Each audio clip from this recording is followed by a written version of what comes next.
Today on EKU's campus, State Auditor Mike Harmon addressed the crowd for the Business at Noon luncheon held by the Richmond Chamber of Commerce.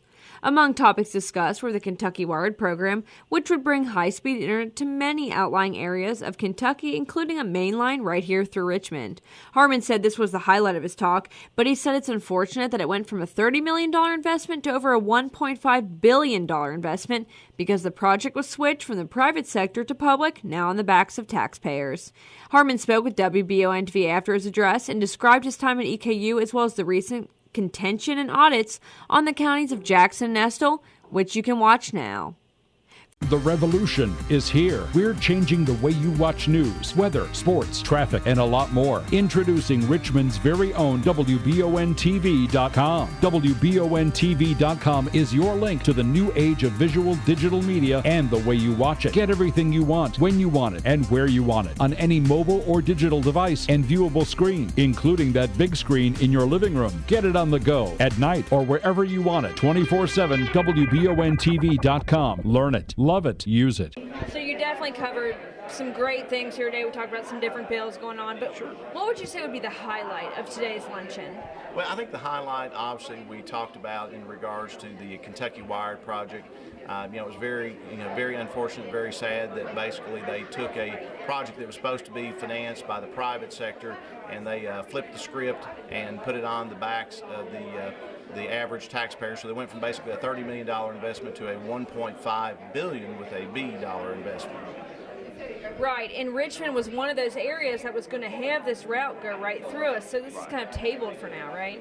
Well, they're still working on it. The biggest problem is they're trying to close on, and I don't know where they're at currently, but they were trying to close on an agreement to settle some of these what they call supervening events to try to get it back on track. So we still have some concerns about it, but obviously the biggest concern was whether it succeeds or fails, the taxpayer is on the hook for that $1.5 billion in a time frame where we're already struggling with $40 billion plus in pension debts and things along that lines. Also, we talked today a little bit about some of the legislation we'd work with, trying to save, since we've got so much expense, we're trying to save our counties money with like Senate Bill 144 that will allow them to have agreed upon procedures as opposed to a full financial statement audit if they have clean audits in the year before. A lot of people don't realize that when we audit the counties in the state, they actually have to pay us for those audits. So anything that we can do to try to save them and by extension the taxpayers' money, we try very hard to do that. Right, so you mentioned auditing counties, and there's two that I'm interested in, one of which you mentioned was Jackson County. Do you want to give us a short rundown on what happened in Jackson County? The short of it is the treasurer previously, former treasurer now, had written herself an additional $114,000 in checks. About half of that was through the general fund, about half of that was through some federal grants as well. And then so we referred that on, and there has since been an indictment, and after the indictment they actually found a little bit more. So it ended up being about $162,000 once they went in and looked at it. Well, we're definitely glad you're here to catch stuff like this across the Commonwealth.